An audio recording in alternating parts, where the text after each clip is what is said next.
Okay, so we not totally missed that on it. Okay, good. We're live. Okay, awesome. Adam, Yeah. you kind of like on the half a screen again. Let me get a little bit closer to Madeline. There you go.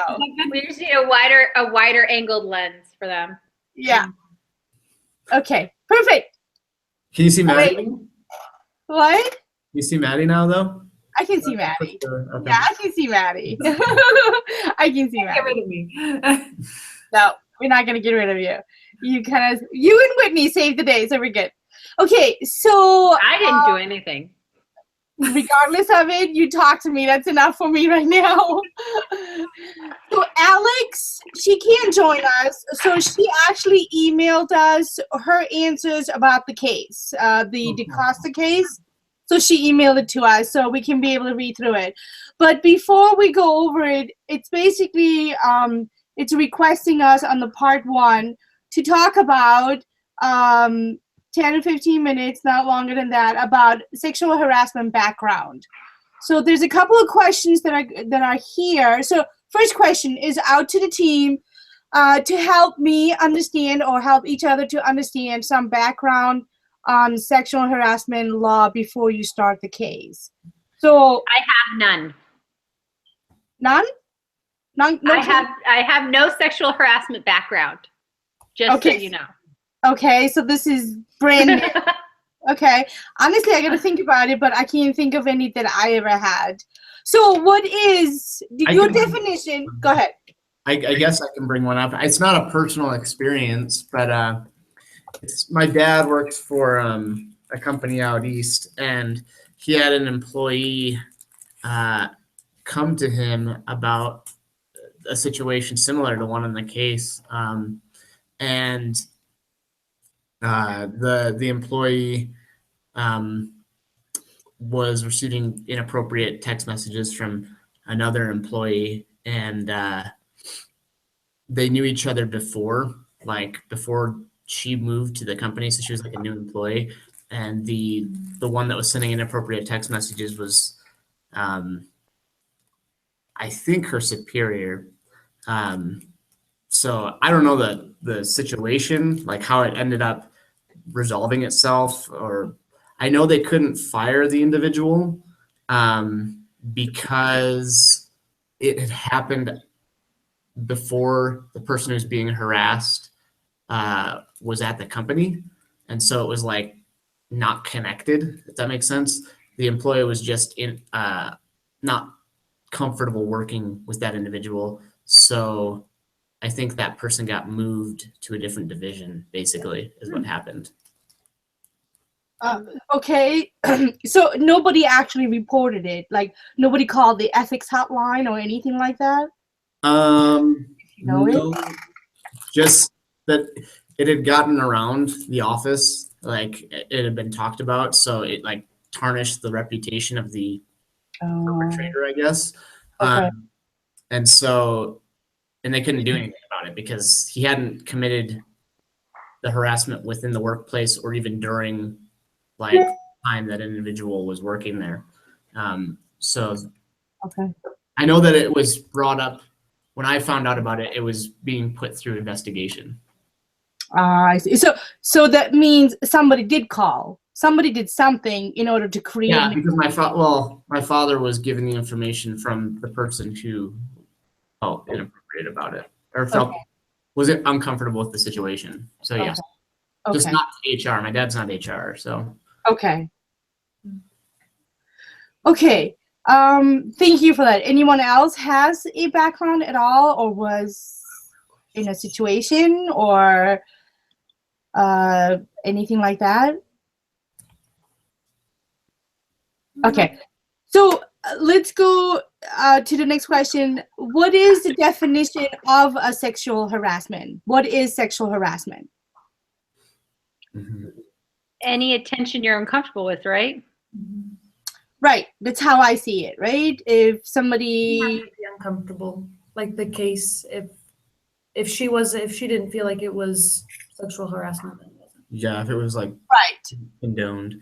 Yeah. But there was something else, and maybe I'm wrong, but sexual harassment falls under the category of discrimination. Is that right? Or there was something where like I think it was Something about like gender discrimination, wasn't it? I think so. I Yeah. thought so too. I think it was more specific gender discrimination in the workplace. That's what it's basic. I think was going to. Right. That's what it's kind of was talking about.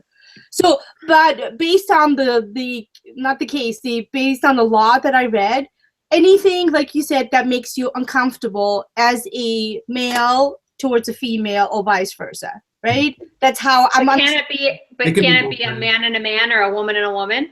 It can be. It could be. Yeah. I'm thinking.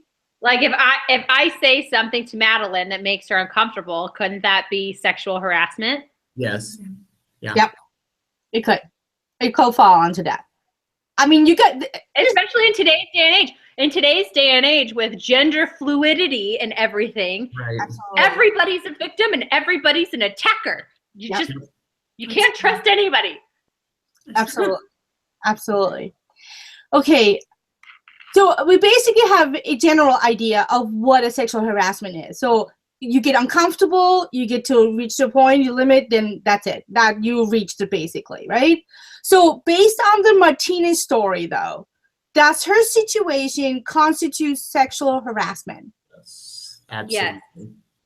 And so explain why. Why does it constitute harassment? Well, can I make a point before we get into that? Sure.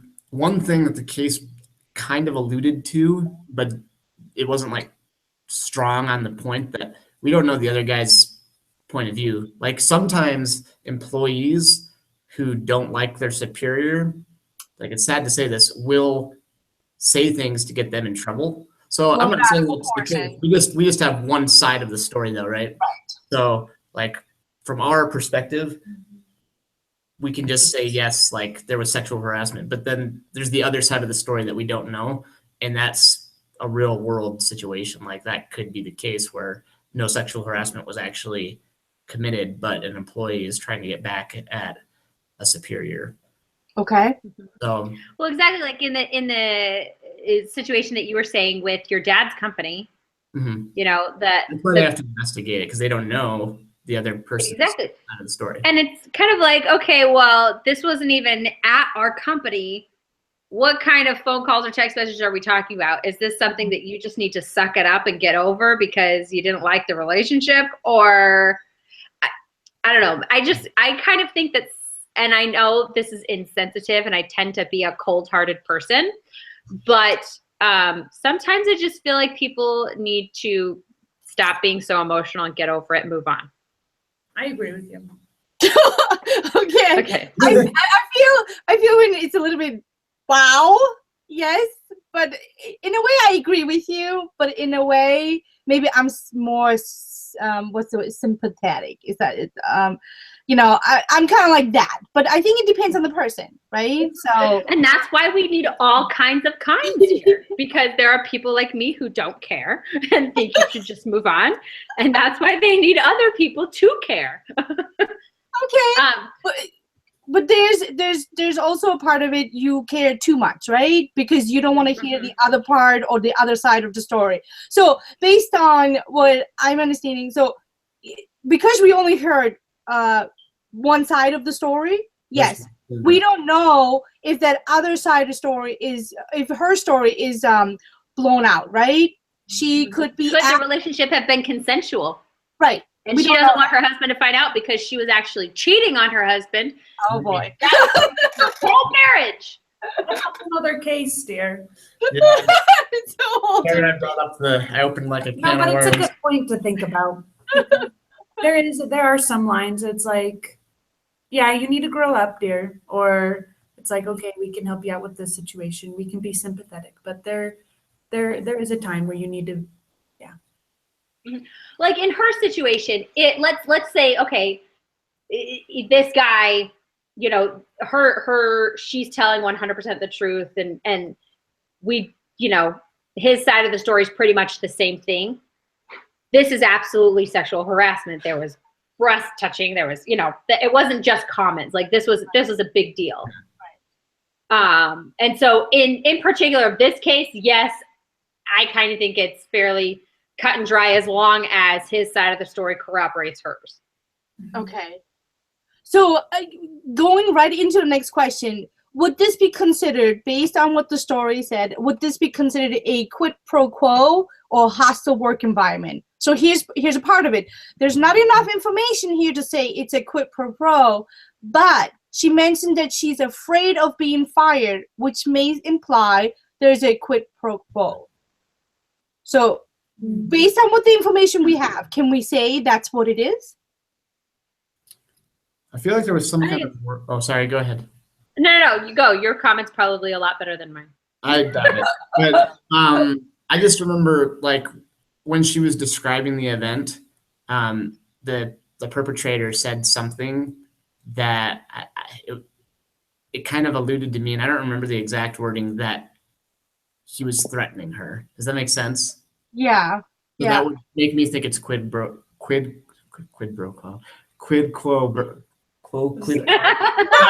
it is. I got you. I know what you mean. I know what you mean. Yeah. I know what you meant. I know what you Okay, so let's look at what I wanted to see what Alex had written, but I don't see the. Okay, so here's what she wrote. Would you characterize as happen to be quid pro quo? Okay, so she wrote, this case would be a hostile environment, not a quid pro quo, because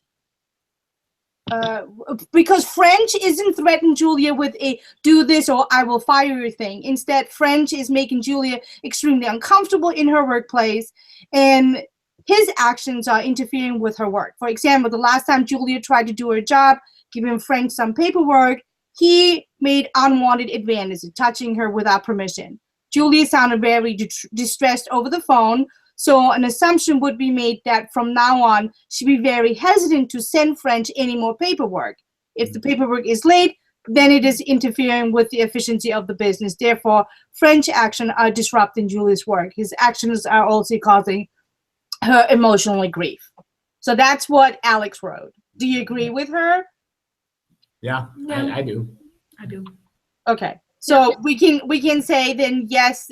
So it's not a quid pro quo, but it's based on what we read. It's a hostile environment now.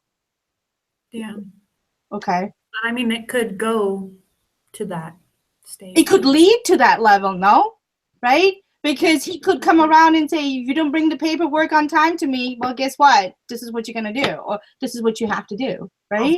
Out of the office or something like that. Right. There you go. You know, so it could go that way. Okay. Question. Go ahead. Did you cut your hair? I did. I did. Thank you. I did. I couldn't stand it anymore. I got to the point where all the curls were like wild. I was like, buzz it. And she's like, are you sure you want to buzz it? I'm like, get it short. I don't care how you do it. Just cut it short. Thank you so much. I appreciate that. Sorry, next question. All right, next question. From reading the note on sexual harassment, do you think DaCosta, so DaCosta is the person that heard the story, got accurate advice when he called the counsel's office? So there's in parentheses says you might need to follow up on asking who the lawyer said or who the lawyer said he has to report to. So did he call the right place? That's number one. And did he receive good advice from this person? Yes and yes. Yes, Yeah. yeah. There's one thing. Oh, go ahead. Why do you say yes and yes? Well, he called. I'm trying to remember. Was it Internal Affairs?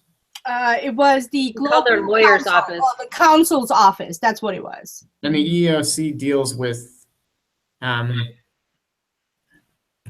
harassment, right? Yeah.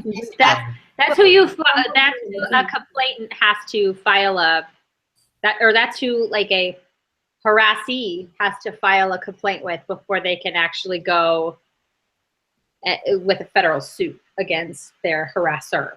Well, based on what I understood, that's also the first step before the investigation can start. Right. Yeah. So, yeah. Okay, so all of you saying yes and yes. Well, I agree too. I say yes and yes. Here's the reason why I say yes and yes. One, he heard something, right? He heard something that as a normal human being, it doesn't sit right with him, okay?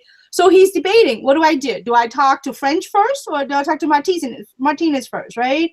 And then he goes to the counsel's office and he gets advice. He doesn't disclose his name, which is, you have a full right not to disclose your name, okay? You can do it down the road. At one point, they will ask you, but you do not have to disclose your name to start an investigation, okay? So, but he's telling him, this is what you have to do. Now, one point that kind of got me on, I don't want to say sidetrack, but the council said that some employees or some, the person that was victimized, or so the victims, they won't report it. Yeah. Is it the same thing because of a quid pro quo, or is it because they're worried about their jobs, or what do you think? I think there's a lot of things that go into that. I mean, Julia said that she was worried about how her husband would react. I mean, if you think about it from her perspective, the hesitation could be that she's afraid he's going to go and do something violent to that person. He Right. may think that she's cheating on him, even if she's comes out and tells him what happened, and get a divorce. Like, there's all these different things that are going to keep her from doing that. And then there's also obviously the fear of being fired. Okay, so there's more in the background than anything at all, right? So there's more to it. Okay, so DaCosta got so do you think he got the accurate advice? Yeah. Mhm. And the advice was to do what? Call and report and file a report on what he heard. Okay. So do you agree with him then, to him going to Martinez and saying, hey, these are the steps I took? Should he just called? Or do you agree with that he went to Martinez and say, hey, these are the things I heard, didn't mean to eardrop, and these are the steps I took, and I won't take anything further till I get you okay. But so I'm thinking Martinez now has two people she has to think about. One is French and now DaCosta, right? Worried that DaCosta is going to report the whole thing without her consent or without any agreement from her. And then she's still worried about French. He's making more advances and it's going totally out of control, right? So before it was one person, now she has to worry about two people.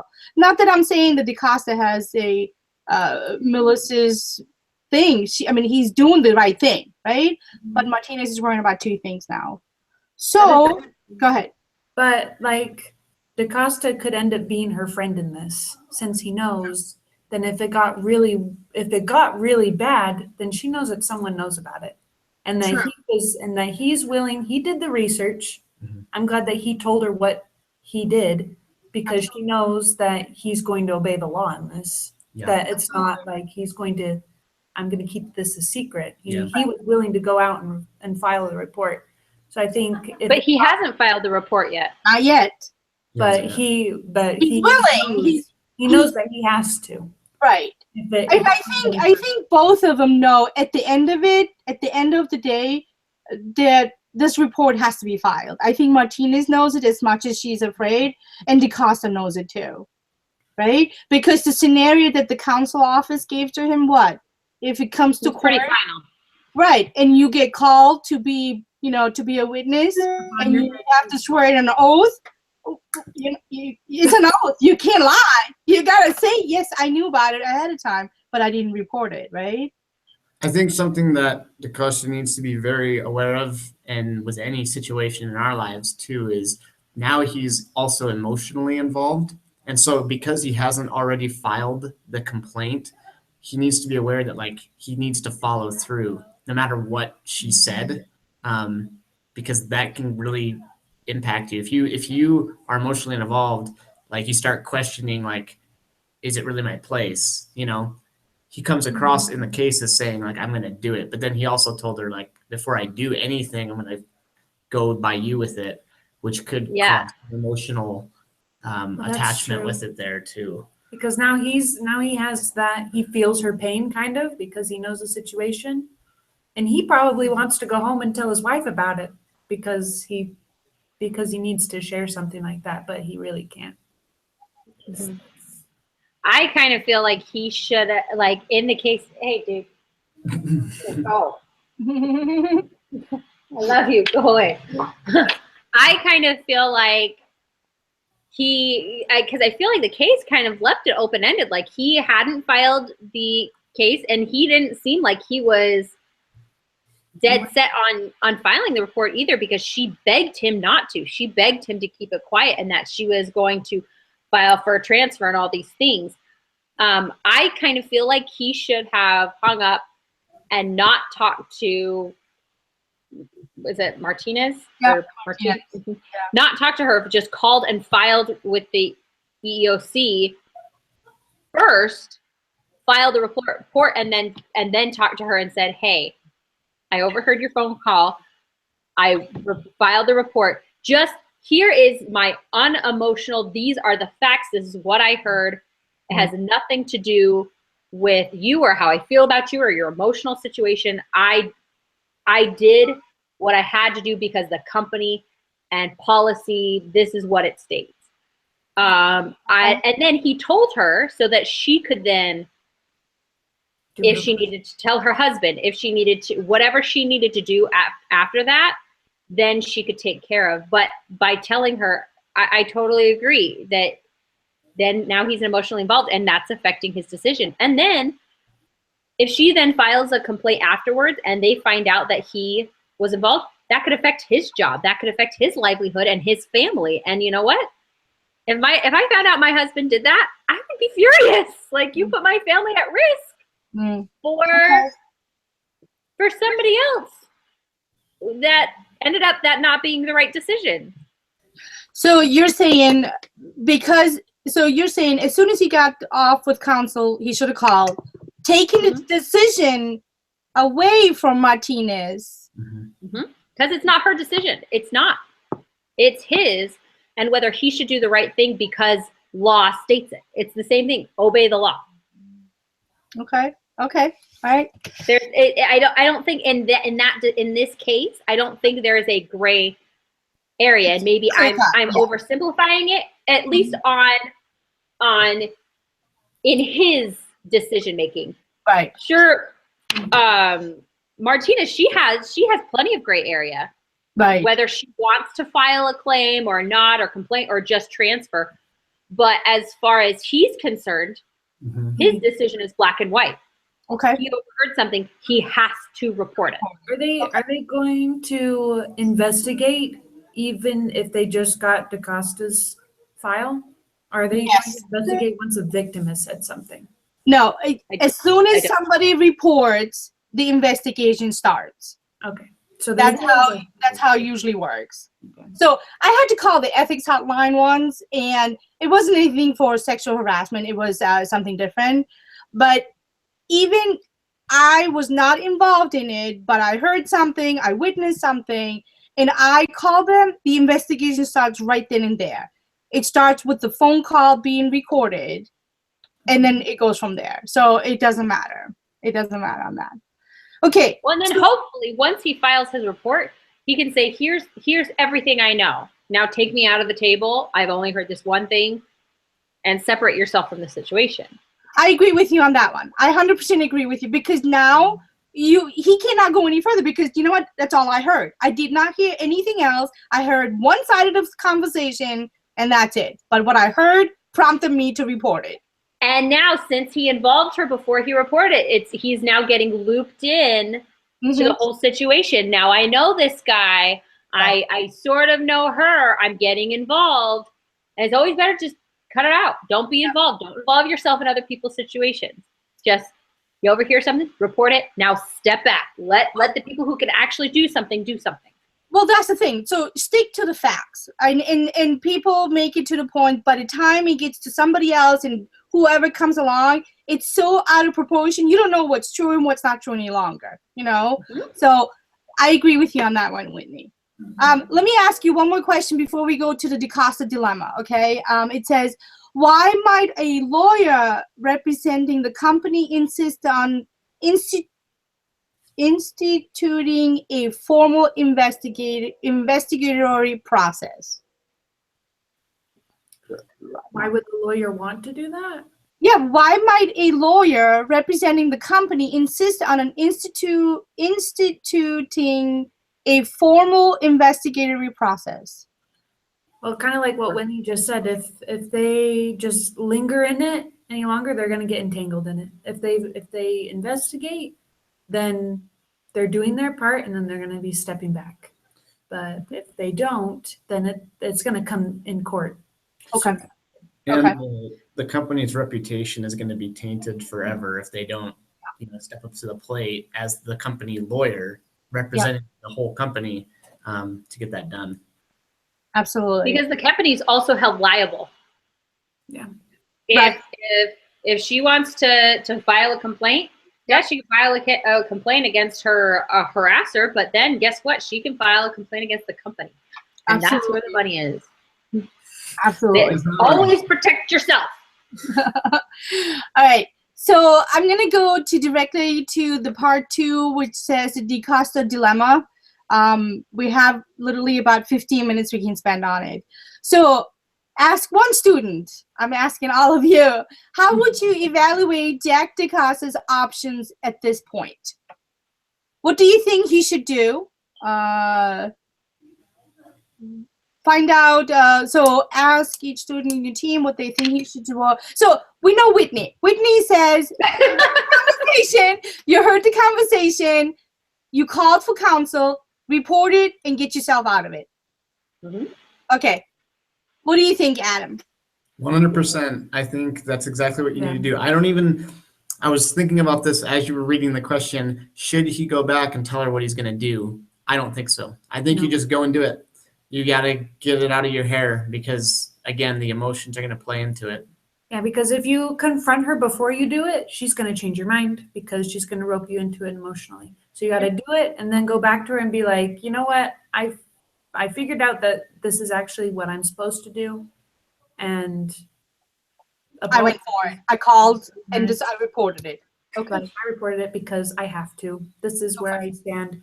And she'll understand eventually. And if she doesn't, Then she'll figure it out. You know what? If she doesn't, there's something else going on that we don't know about.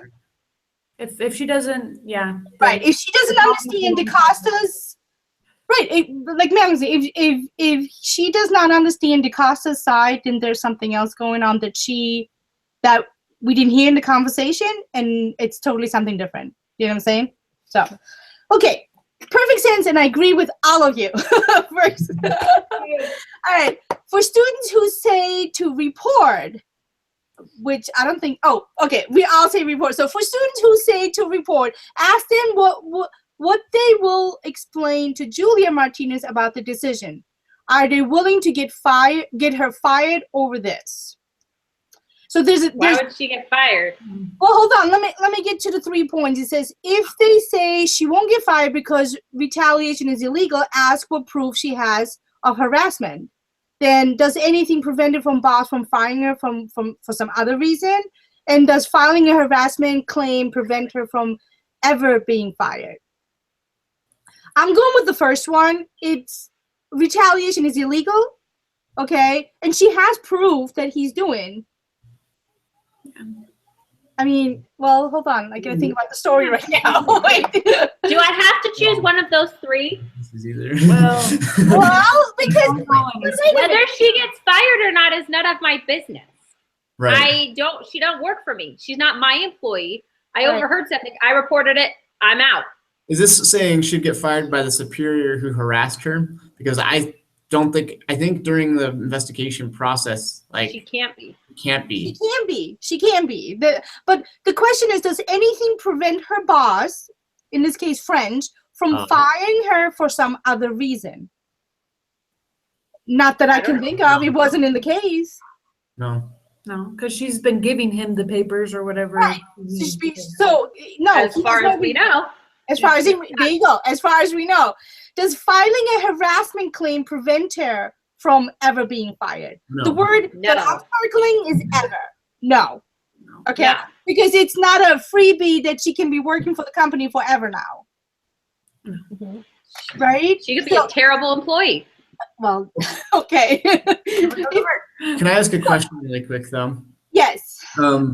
So with the first question, during the investigation, she can't be fired at all by that superior, correct? Because they still need to get through it. And I mean, if they know that the investigation, if the company knows the investigation's going on, right? Then they would know that, like, if he's going to fire her, there's potential that the firing is going to be because she reported the Right. investigation filed, right? But let's say not firing. Can they suspend either of them? I would think so. What I if don't she know. was reassigned before they did the investigation? Reassigned. Oh, because she was talking about a transfer. Well, yeah, that's true. Well, I didn't think it doesn't matter. I didn't think it would matter. Regardless of it, the investigation is open now. Right. That's, well, not yet. They haven't filed it, but yeah. Once they file it, Yeah. I didn't think it would matter even if you transferred. Yeah, the investigation will Was he continue. transferred during the You know, investigation, technology. or is it like, I don't know how it works. Yeah, I guess it depends what are their investigation policies. Yeah.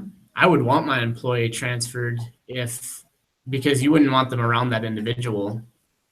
At all. If I had a sexual avoid harassment retaliation. suit filed against me, get that person away from me as quickly as possible. Right. Yeah. So it probably maybe Madeline's point is she might get transferred in the middle of the investigation to maybe she's the one who's saying, you know what, I don't want to be around here when this is going on. You know what I'm saying? So it could be that, or French get transferred, whatever at this point. Okay. Okay. So because we all said that we're gonna report it, for students who say do nothing, ask about DeCosta's ethical blah blah blah. For students who still think DeCosta should report it to the EEO office, ask him to tell them specifically what they would report. That's a good question. So what would you report? You are DeCosta. What exactly would you say? Well, you need to report everything. You need to report that you heard the phone call and that you talked to her before you filed, because that could probably. So you would That is now part of the facts. You have details now. Right. So now you would make sure that they talk about your side of the conversation that you heard, right? Then report that you did, right, that you also called the council to get advice of what needs to be done, right? And then you're reporting it now. Well, didn't the case end with him actually in the lunchroom with French Yeah, or something? So Mhm. should he report probably. that as well, that he Probably. and avoided him? Yeah. Yeah. Probably that he should do that too. Okay. Let's see here. What do we got here? Okay. Part 3, sexual harassment policies and procedures. Now your team will consider what to include in a company sexual harassment policy. Assign each of your team members a role. Potential victim of harassment, accused harasser, Oh dear. bystander, and legal counsel. All right, let's do this. How about, you know what? I'll be the harasser. That's what I was really gonna say. I was so gonna say that, Whitney. I was like, I want Whitney to be Well, you'll be the harasser. I saw everybody else's faces, and I was just like, you know what? I'll take one for the team. Okay, potential victim of harassment. How about you, Maddie? Yeah, I'll do it. Okay, accused harasser is Whitney. Mhm. Legal counsel is gonna be Adam. We're gonna go with that. Okay, and I am the bystander. Fired, you're fired. It's cut and dry, man. Gone. Pick up your box and get out. Okay. So let me get this down again. So potential victim is Maddie. Accused harasser Whitney.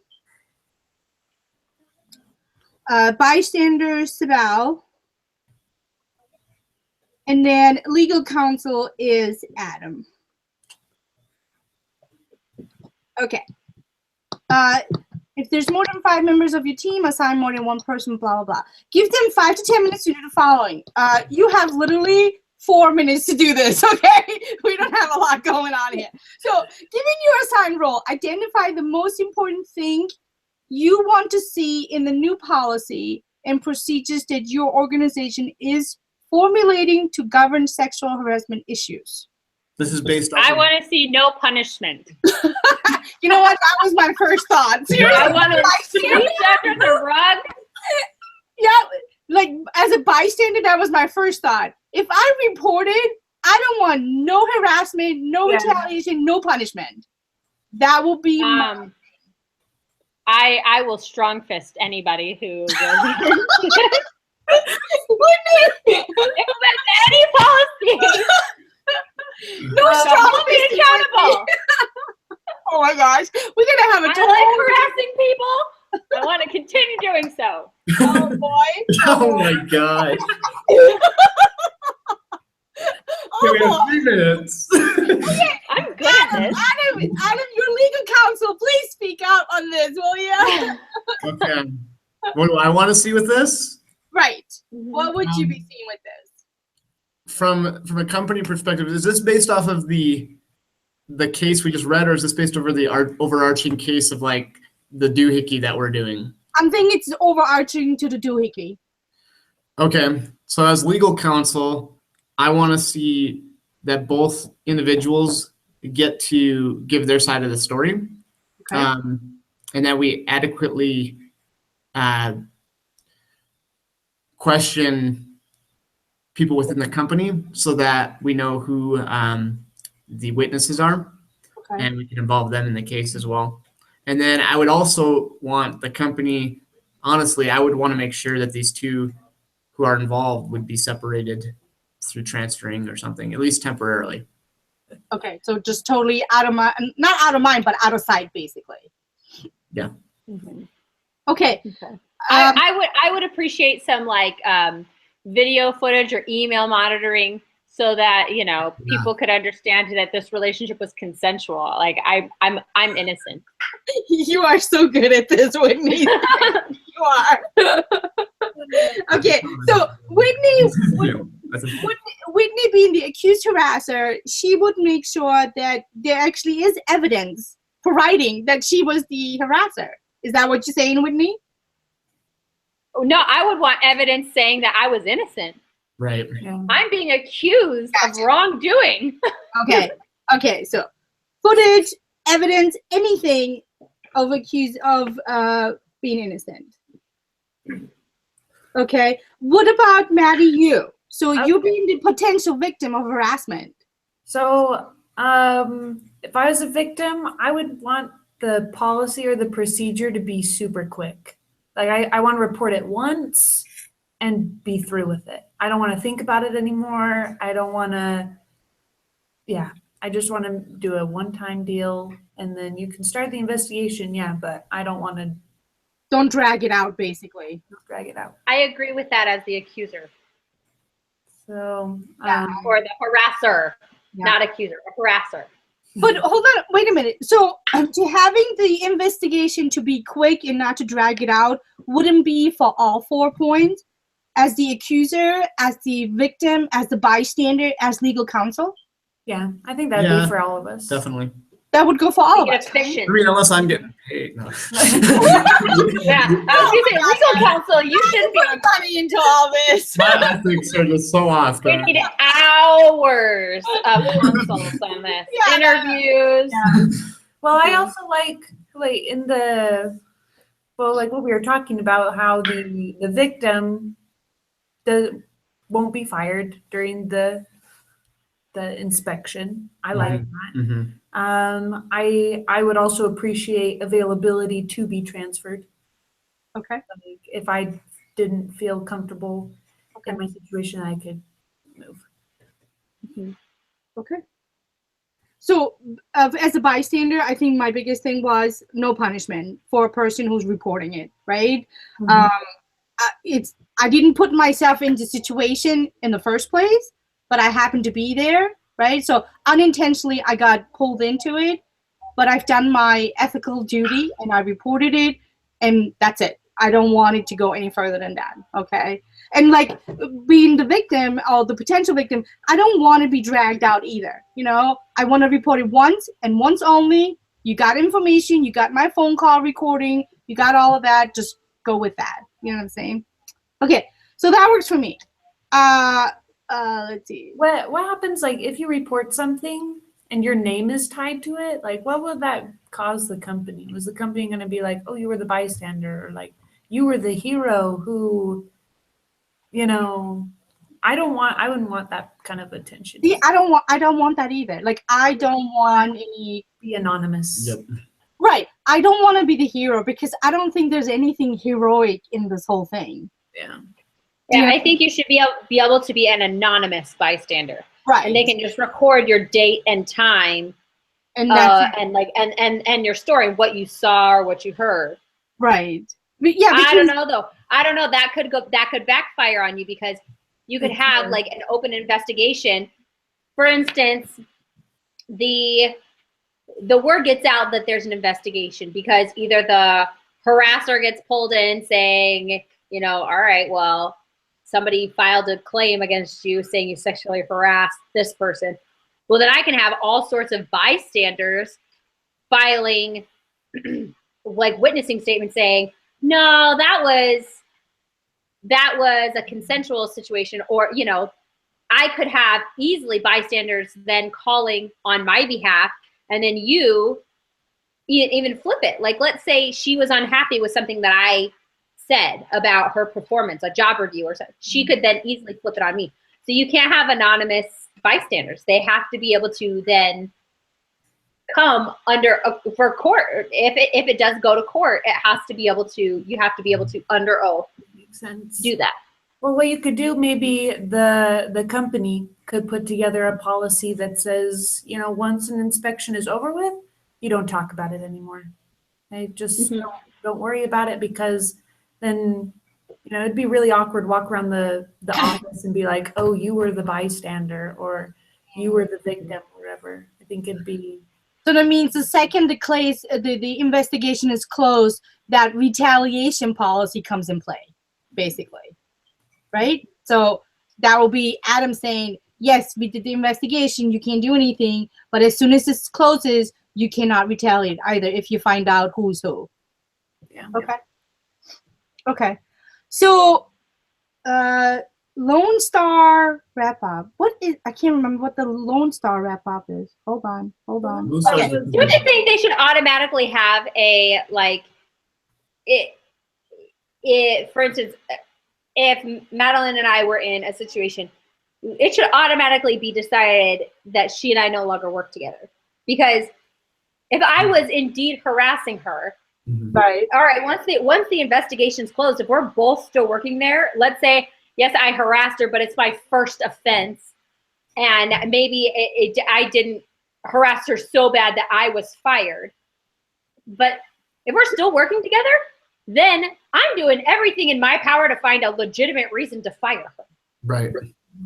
Does that make sense? So I think as part of the policy, the harasser and harassee or victim Need to be separate. are then separated. Yeah. somehow. Yeah, definitely. And a Definitely. restraining order. Definitely a restraining order too. It's 4 o'clock. That's true. Well, restraining I order. don't know how like a full-on restraining order Yeah. would work. I mean, Would you office really go spaces. with that? Depends on the severity. Yeah. Of the, I think it depends on the severity but if it's that severe that a restraining order is needed, then somebody's getting fired or the harasser is going to jail. Right. That's fair. probably. Right, that's true. That's I can about believe it. I mean, because if a restraining order is needed, then I'm not working there anyways. Well, there you go, Whitney. Okay. What? I got fired. Okay, you have a point. I just can't imagine what your son is feeling or right now listening to you talk about this. Oh, I have headphones in, so he can't hear. Oh, okay. He can't hear what you guys are saying. He just heard me saying I'm going to jail or getting fired. But you know what? He's playing with his Pokemon cards, so he didn't hear any of that. All He right. doesn't care. Okay, good. Okay. Uh, okay, so here's what happened on Lone Star wrap up. So actually what actually happened in the Lone Star case. So this is the real case, even though the company individuals have been disguised. So when Jack called corporate counsel, he forgot about caller ID. The lawyer used the information he gave her to figure out the people he was talking about she Lawyer. contacted the Lone Star EEO, which launched a formal investigation. The EEO tried hard to get Martinez to cooperate. French denied all charges, claimed that Martinez had made up her story to protect herself from pending layoffs. DaCosta was asked for evidence, but he didn't have any. Julia, Martinez's husband, found out what was going on, beat up Julia, and forced her to quit. French Wait, survived. beat up Julia? That's what the case happened in actuality. Wow. So let me continue reading. Hold on. French survived the investigation with only a bruised reputation. He blamed everything on DaCosta for calling corporate counsel. There was so much anonymous. I can't even say it. Anonymous? Animosity. Thank you. Animosity between DaCosta and French that DaCosta left the company after 3 months. Okay, Wow. so here's what the case was. Really, what happened? Okay, so I'm asking you, what was Lone Star's sexual harassment policy? If Lone Star had one, did Jack know anything about it? And then, what policies, procedures, or training might have improved the situation Jack found himself in? Would the policy you create as a group have been helpful to Jack And Martinez was forced to quit by her husband. After getting beat up. after getting After beat up? he beat her up. Yeah, he beat her up. Okay, No. I judge Martinez's judge of character a little bit. You mean her That's husband? She just really just tanked on all cylinders. Oh my gosh, that poor woman. She's getting abused at home and at work. Yeah. She needs to live in a hole and just protect herself. That's so sad. Oh. That the people who were on the I'm so sad for this fake person. Well, she's a real person. She's a real person. This is a The real names have case? been changed. Yeah. The names have been changed. Okay. Julia. That's, wow. Oh, I thought this was a made-up case. Like not like No, it's a real case. Even the company name has been changed and the people have been disguised, but it's a real case. That's Oh my what gosh, Yeah. That is horrible. this is why I hate all people. Whitney. You can't put all of us in the same hat, woman. You can't do that. It's just better to not get to know anybody. Just live in a box. Nobody, because then nobody will disappoint you. Okay, so now did you figure it out that this case was actually a real case? So I'm gonna give you just the final wrap-up question. So, what is the most important thing that you've learned from this case? That you need a procedure. Definitely. That And Yeah. guys know what it is. Yeah. The company does. Don't hesitate to report once you know. Yeah. I don't know what I learned, Mom, because I would say don't hesitate to report, but Jill, the victim, still got beat up by her husband and DaCosta still lost his job. still lost his job. The bystander who was supposed to not be Right. involved at all. Right. Nobody won in this case. Yeah. It all stinks. Except for the bad Except guy. for French, who obviously Except for the bad guy, the villain. He got a little bit bruised. His reputation got a little bit bruised. However, once your reputation is bruised, will that follow you? yeah. Doesn't matter where you go. Yes, but not nearly as bad as True, all the other stuff that happened. but still, My faith in humanity is ruined. You really want to work for a company, though? If you get fired from a company like that, do you really want to work for a company that would fire a bystander who's trying to do the right thing? But he didn't get fired. He left because it was so uncomfortable. Oh, French. never mind. So French survived the investigation by only a bruised reputation. He blamed everything on DaCosta for calling corporate Right. counsel. Right. So between the two of them, there was so much I can't even say it. Animosity. Animosity. Thank you. I appreciate that. And then French and DaCosta left the company for 3 months. So he decided after 3 months. So Yeah, he could hack it for 3 months because it was that bad. Holy cow! okay, It's terrible. Maybe if he did what Whitney said at the beginning, if he just reported it and then got out of it, then he probably wouldn't have that emotional tie to it. You think it would have been different just by reporting Would've been directly fine. rather than going to Martinez first? Yeah. You know what? As part of the policy, yes, don't go to the victim and tell them what you're going to do. As part of the policy, you can give your name and everything to the legal counsel and stuff like that, but you stay anonymous to the harasser and the victim. Yeah. Because since he talked to Martinez, then yeah, of course French is gonna bombard him with, oh, you did this and this and this because you talked to her rather than me, rather than finding my side of the story. So it's best to just not get involved at all, report it, and then when he tries to blame you with something later, you'll be like, hey, I didn't do anything. I just heard something, I reported it, I'm clean. He'll feel a lot cleaner if he doesn't get involved. Okay. All right. So next question, or kind of like the final wrap up part, it says, ask each team member to rate the overall quality of today's discussion from 0 to 10.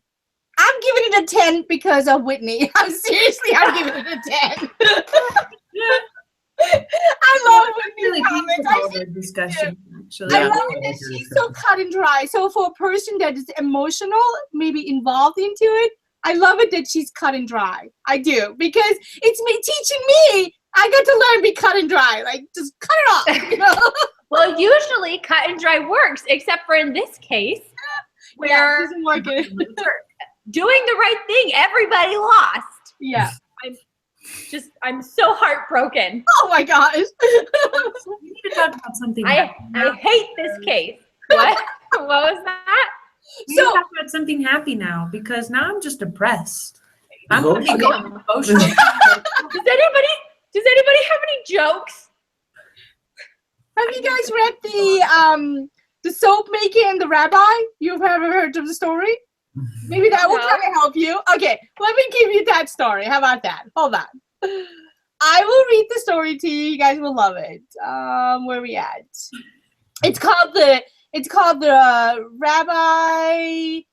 Hold on, May newsletter. Here it is. You know, Okay. I'm always gonna love watching our conversation. hold on. Do we want to stop the broadcast? No. No, leave it on. Yeah, leave it on.